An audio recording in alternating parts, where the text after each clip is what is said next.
this idea that somebody is coming to tell us about our other half. Like, for example, the European have always been the one telling the African diaspora, which of course the United States are part of. I mean, the Black people in the United States are part of the African diaspora.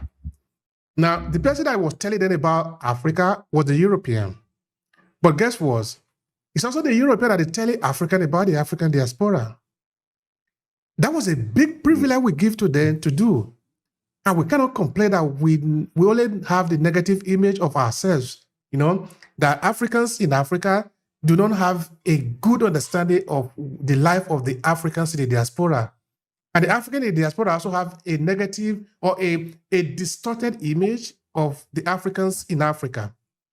So the question, therefore, is, do we really have the possibility of able to learn among ourselves without the intermediary, without somebody in between that is doing the story? Can we just talk to ourselves? We have to, because can't nobody tell my story like me, or your story like you, because it's your story. And for me to be as embracing Africa as much as I do, and to never been on the continent physically, is hard for a lot of people to comprehend. Why are you so intimate? Why are you so stuck on Africa? Because I know it is where my origin comes from, and where all the civilization started. There was no such thing as civilization until it came out of Africa.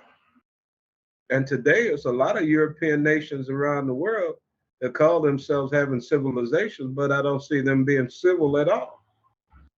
Most of the European nations that came to power, they came to power through terror and going in to steal resources to make their nation wealthy, or to get some things that they didn't have. And that's an awful lot, especially when it comes to the continent of Africa.